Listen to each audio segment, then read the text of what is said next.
বিশাল আকৃতির এই অজগরটি উদ্ধার করে বস্তাবন্দি করছেন বন্যপ্রাণী অপরাধ দমন ইউনিটের সদস্যরা। দৃশ্যটি শরীয়তপুরের নড়িয়ার মডার্ন ফ্যান্টাসি কিংডমের ভেতরে থাকা মিনি চিড়িয়াখানার। এখান থেকে আরও উদ্ধার করা হয় কুমির, ভাল্লুক, কালিম পাখি সহ 10 প্রজাতির অন্তত 31টি বন্যপ্রাণী। মডার্ন ফ্যান্টাসি কিংডমের নেই বন্যপ্রাণী প্রদর্শনের অনুমতি।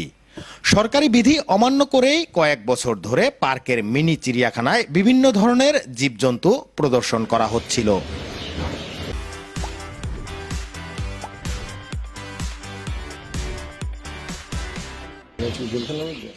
সুনির্দিষ্ট অভিযোগে গেল রোববার বিনোদন পার্কটিতে অভিযান চালায় বন্যপ্রাণী অপরাধ দমন ইউনিট ও বন বিভাগ।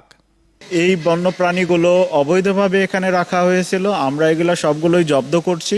জব্দ করে আমরা এগুলো সবগুলোই নিয়ে যাব।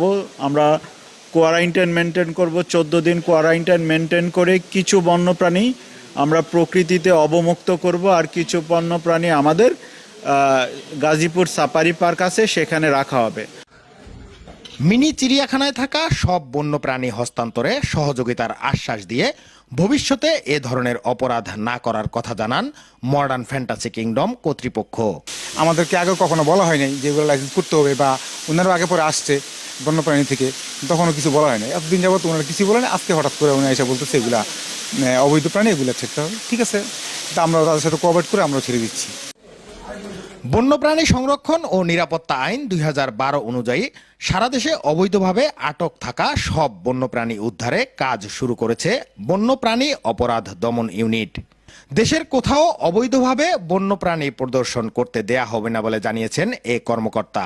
বন অধিদপ্তর এবং আমাদের মন্ত্রণালয় এই মিনি চিড়িয়াখানা, অবৈধভাবে স্থাপিত মিনি চিড়িয়াখানা যে বন্যপ্রাণী প্রদর্শন করা হচ্ছে সেই ব্যাপারে একদম জিরো টলারেন্স এবং কঠোরভাবে এগুলা সারা বাংলাদেশে উদ্ধার অভিযান করা হচ্ছে। পার্কে থাকা মিনি চিড়িয়াখানা থেকে উদ্ধার করা হয় একটি ভাল্লুক, একটি মিঠা পানির কুমির, একটি বার্মিজ অজগর, 8টি সজারু, 2টি মেছো বিড়াল, 2টি বন বিড়াল, 2টি কালিম পাখি সহ 31টি বন্যপ্রাণী।